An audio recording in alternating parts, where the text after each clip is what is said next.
High friends, welcome back to my channel. আর আজকে আমি তোমাদের জন্য আবার একটা নতুন ধরনের ভিডিও নিয়ে এসেছি। সেটা হচ্ছে কেক প্রিপারেশন। হ্যাঁ, একদম ঠিক শুনেছো যে কেক তৈরি করা। তোমরা জানো যে এই যে শীতের সময়টা, এই শীতের সময়টা কিন্তু ক্রিসমাস এবং ক্রিসমাস কেক আমাদের বাঙালি জীবনের সাথে কিন্তু ওতপ্রোতভাবে জড়িয়ে গেছে। আজকে এই যে ধরো সেলিব্রেশন, ক্রিসমাস সেলিব্রেশন অ্যান্ড তারপরে হচ্ছে নিউ ইয়ার, এই সময়টা জুড়ে কিন্তু প্রচুর মানুষই কিন্তু বাড়িতে কেক তৈরি করে। এবং বিগত কয়েক বছর আমিও বাড়িতে সেরকমই কেক তৈরি করি, ফ্রুট কেক বিশেষভাবে আমি তৈরি করি। তো এবছর আমার হঠাৎ মনে হলো যে চলো কেন না তোমাদের সাথে আমি রেসিপিটা শেয়ার করি। কিন্তু এই কেক তৈরির যে প্রিপারেশন, এই প্রিপারেশনটা কিন্তু দুটো পার্টে ভাগ করা যায়। প্রথম পার্ট যেটা, সেটা হচ্ছে ড্রাই ফ্রুটসগুলোকে কিন্তু আগে থেকে রেডি করতে হয়, এবং তারপরের পার্ট যেটা, সেটা হচ্ছে যে আলটিমেটলি বেকিং করা। তো আমার এই ভিডিওটাও বেসিক্যালি দুটো পার্টে থাকবে তোমাদের জন্য।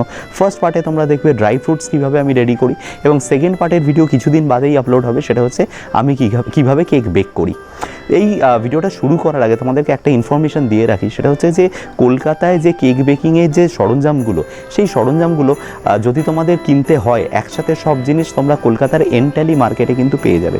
আমি জানি তোমরা অনেকেই হয়তো অনেক জিনিস খুঁজে পাও না, বা অনেক জিনিস হয়তো তোমাদের কেনার দরকার থাকে, একসাথে তোমরা হাতের সামনে পাও না। আমি শিওর এন্টালি মার্কেটে গেলে কিন্তু তোমাদের এই সমস্ত রিকোয়ারমেন্ট ফুলফিল হয়ে যাবে।